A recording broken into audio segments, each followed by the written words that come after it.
Kemudian disampaikan juga bahwa kerjasama antar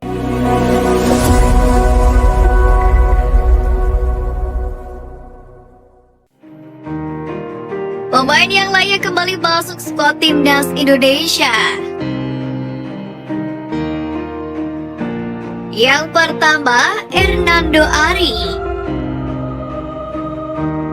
Hernando Ari sempat menjadi penjaga gawang utama timnas Indonesia di Piala AFF 2020 lalu. Namun cedera membuat kiper Persebaya tersebut harus digantikan oleh Nadeo Argyawidata. Hernando Ari kembali menjadi andalan Sintayong untuk timnas Indonesia U23 di SEA Games 2021 lalu. Akan tetapi pemain kelahiran Semarang tersebut kembali mengalami cedera. Terbaru, Hernando Ari dikabarkan baru pulih dari cederanya.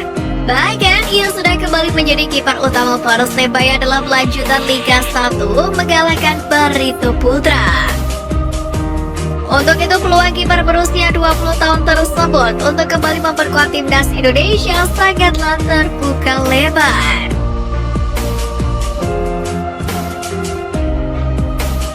Yang kedua, Alvendra Dewangga. Dewangga 8 kali bermain dan selalu menjadi pemain inti timnas Indonesia pada Piala AFF 2020 lalu. Bek andalan PSIS itu juga masuk ke dalam skuad timnas Indonesia U23 saat bermain di SEA Games 2021. Sayangnya, Sintayong tidak membawa Dewangga ke Piala AFF 2022 kali ini. Padahal Dewangga adalah pemain penting karena bisa bermain untuk banyak posisi. Penurunan performa disinyalir menjadi alasan Sintayong belum kembali memanggil Dewangga dalam skuad Garuda.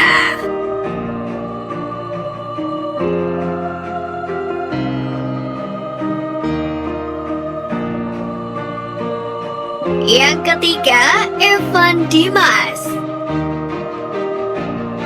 Di Piala AFF 2020 lalu, Evan Dimas tampil cukup memukau. Dia mencetak gol pada 2 laga awal skuad Garuda. Namun sejak uji coba lawan Timor Leste pada awal 2022 lalu, Sintayong tak pernah memanggil Evan Dimas lagi.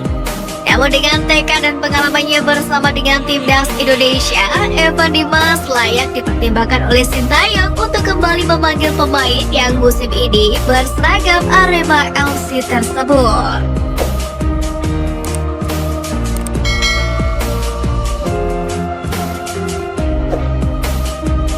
Soroti skuad Garuda Bambang Pamungkas optimis timnas Indonesia raih gelar juara. Jelang berjuang di Piala AFF 2022, timnas Indonesia mendapatkan sorotan dari sang legenda Bambang Pamungkas. Pria yang akrab disapa BP tersebut dengan tegas mengaku skuad Garuda bisa membawa trofi Piala AFF ke tanah air. Hal itu tidak terlepas dari persiapan matang punggawa Garuda yang menjalani pemusatan latihan di Bali. Pemulihan fisik dan pemahaman taktik terus diberikan Sintayong kepada skuad asuhannya. Terlebih Piala AFF 2022 kembali menggunakan format laga kandang dan tandang. Hal itu berarti setiap tim akan menjadi tuan rumah di sejumlah pertandingan yang tersaji nanti. Timnas Indonesia sendiri akan kembali menggunakan stadion bersejarah yakni GBK sebagai kandangnya. Mark Klok dan kawan-kawan akan menjamu Kamboja di partai perdana pada 23 Desember dan Thailand pada 29 Desember 2022 mendatang. Untuk itu, Bambang Pamungkas yakin bahwa timnas Indonesia mampu meraih gelar juara untuk pertama kalinya pada Piala AFF edisi kali ini. Di lain sisi, Piala AFF 2022 menjadi kesempatan kedua bagi pelatih Sintayong setelah di edisi sebelumnya membawa skuad Garuda menempati posisi runner-up.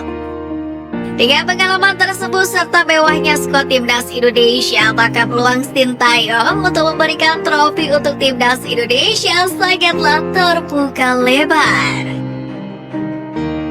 Untuk itu, mari terus dukung perjuangan skuad Garuda. Indonesia bisa.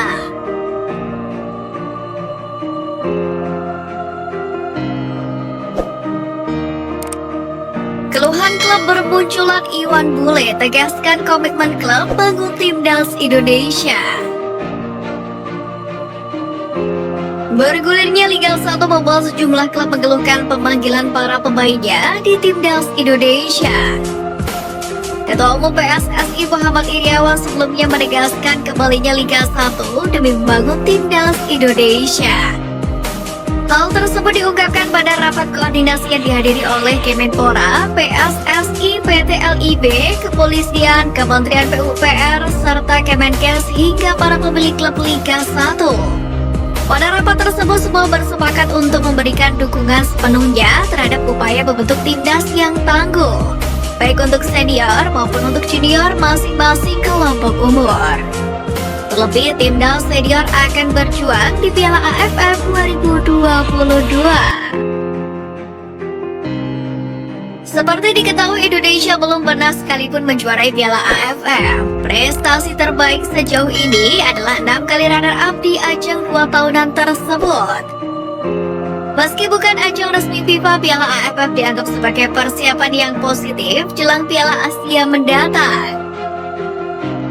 Dengan menjuarai ajang bergengsi di ASEAN tersebut, mental skuad Garuda bisa meningkat. Senada dengan PSSI, Menteri Pemuda dan Olahraga Indonesia Zainuddin Amali mengatakan sebelum Liga 1 mendapatkan izin untuk digulirkan kembali, dirinya sudah mengatakan bahwa timnas Indonesia menjadi alasan utama dilanjutkannya kompetisi. Bahkan Direktur PT LIB Ferry Paulus juga telah menegaskan jika klub tidak akan menghalangi pemain untuk bergabung ke timnas membela bangsa dan negara. Untuk itu, Zainuddin Amali meminta komitmen dari klub saat merelakan pemainnya berseragam timnas Indonesia. Jika kedepannya keluhan dari pelatih terus bermunculan, maka PSSI dan PT Liga Indonesia Baru atau LIB diminta untuk melakukan evaluasi.